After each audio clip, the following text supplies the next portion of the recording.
Halo teman-teman semuanya, serta Ibu Yeni selaku dosen Sistem Informasi Akuntansi 2, saya dari Sekalani dengan NIM 2019-50295 akan mempresentasikan beberapa materi UTS. Materi pertama yaitu fraud, di mana tanda terjadinya fraud itu biasanya yang pertama manajemen senior yang mendominasi, dan biasanya ini terjadi dalam perusahaan keluarga.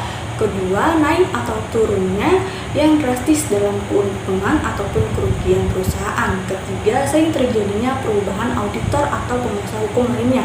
Keempat, transaksi yang besar dan tidak biasa, dan biasanya ini terjadi di akhir tahun. Terakhir, kesulitan dalam memperoleh bukti audit, bisa jadi ditutup-tutupin atau sengaja dihilangin. Nah, di mana cybercrime ini mengacu kayak aktivitas kejahatan dengan menggunakan komputer dan jaringan, dan ini tuh kayak alat atau sasaran yang sering terjadinya kejahatan. Dan di mana pada komputer fraud atau setiap kecurangan yang dilakukan melalui teknologi, seperti awalnya input fraud, dia mengubah inputan dalam komputer, terus lanjut lagi ke prosesor fraud, pencurian waktu, dan juga kayak jasa dari si komputer. Dan computer instruction fraud kayak merusak data perusahaan untuk pengembangan dan juga penggunaan yang tanpa izin.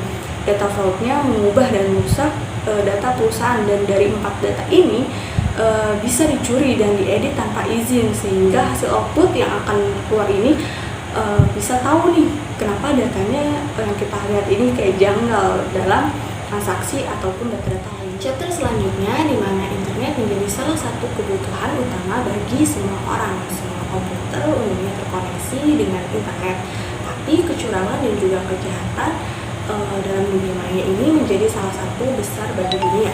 Ada beberapa serangan komputer, IT, dan juga jaringan yang kita pelajari. Pertama, hacking, di mana menerobos masuk ke dalam sebuah program komputer orang.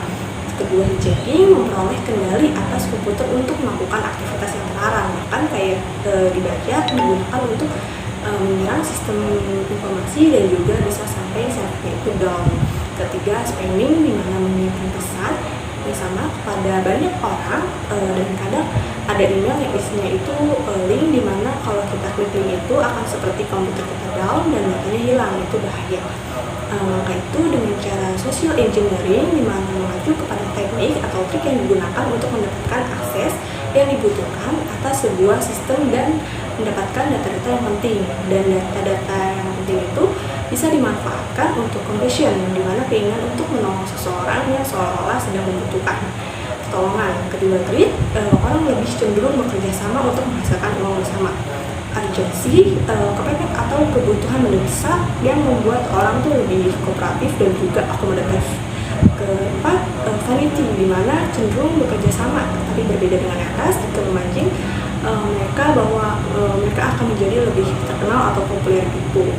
Dan ada teknik dari social engine, yaitu pertama identity theft, di mana mengasumsikan identitas seseorang biasanya untuk keuntungan ekonomi dengan tujuan mendapatkan dan juga menggunakan informasi rahasia secara ilegal. Kedua, pretexting, di mana menggunakan skenario yang ditemukan untuk meningkatkan kemungkinan korban akan membocorkan informasi untuk mendapatkan sesuatu. Ketiga, phishing, membuat bisnis yang tampak sah, mengumpulkan informasi pribadi sambil melakukan penjualan dan mungkin tidak pernah mengirimkan produk-produk itu. Dan keempat, phishing, mengirimkan elektronik dengan berpura-pura menjadi perusahaan yang sah, biasanya lembaga keuangan, dan meminta informasi atau verifikasi informasi, dan sering memperingatkan konsekuensi jika tidak diberikan.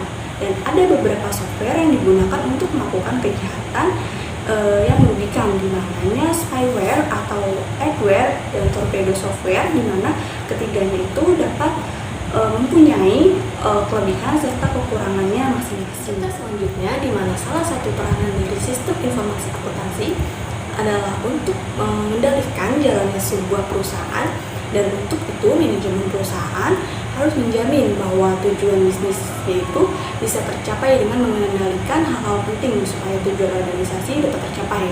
Maka itu perlu adanya sistem yang membantu manajer untuk fokus pada perhatian bawahannya sebagai kunci strategic issue, dan juga lebih terlibat dalam keputusan mereka seperti control framework atau COVID atau Control Objective for Information and Related Technology, seperti kerangka kerja yang mengatur sistem keamanan data dan informasi yang berlaku umumnya, yang dapat membantu auditor, manajemen, dan pengguna untuk membatasi atau memisah antara risiko bisnis, kebutuhan kontrol, dan juga permasalahan teknis lainnya, serta adanya POSO atau pengendalian internal di mana manajemen bisa mengevaluasi pertama kontrol environment, di mana dasar untuk semua komponen dari pengendalian internal kayak integritas, kedisiplinan, nilai etik, kompetensi, dan juga lingkungan mereka yang bekerja. Terus kedua seperti risk assessment, di mana organisasi dapat mengidentifikasi, analisis, dan juga kayak memanajemen risiko yang akan datang. Ketiga kayak control activities, di mana kita harus mengontrol data untuk memastikan bahwa data-data sumber telah disetujui dengan benar, kayak memantau aliran pekerjaan melalui komputer, kayak nyamain input dan output, sampai memelihara pencatatan kesalahan buat mastiin koreksi itu sudah menjadi output. Ketiga information and communication, sistem informasi dan komunikasi menangkap dan mengubah informasi yang dibutuhkan untuk melakukan pengelolaan dan juga pengendalian operasi. Serta monitoring, di sini harus adanya pengendalian seperti otorisasi transaksi, control for information securities, di mana ada 5 prinsip yang memberikan kontribusi terhadap keseluruhan reliabilitas sebuah sistem, di mana pertama itu securities, di mana akses data dikontrol dan juga dibatasi untuk penggunaan yang sah.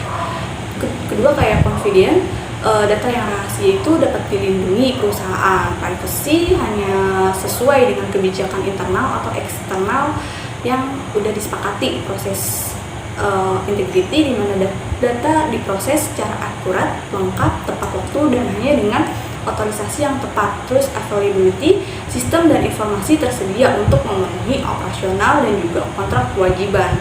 Kayak contohnya kita mau merampok bank itu kayak nggak langsung dirampok, tapi dicek dulu segala macam biar tahu gimana cara yang pas buat nyerang tersebut. Kayak atau social engineering-nya itu digunain penipuan untuk mendapatkan akses yang sah ke sumber informasi, jadi kayak pakai orang dalam sehingga orang dalam itu kayak lengah dan memberikan semua akses scan-nya. Dan juga kayak scan and omit target, kayak kalau misalnya nggak berhasil kita kayak ngakuin pengintaian yang lebih detail untuk mengidentifikasi titik potensial yang lengah.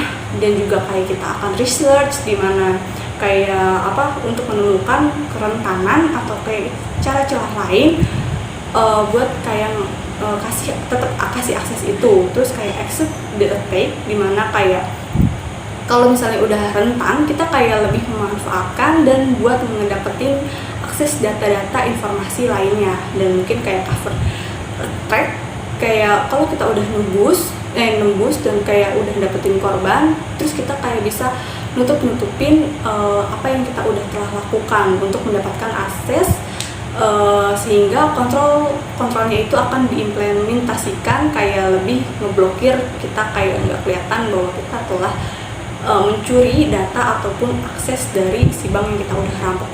Demikian presentasi yang saya dapat sampaikan. Apabila ada kesalahan serta kekurangan, mohon dimaafkan. Saya harap materi ini dapat membantu kalian dalam UTS. Terima kasih dan selamat belajar. Semoga dapat menghasilkan nilai yang memuaskan. Salam.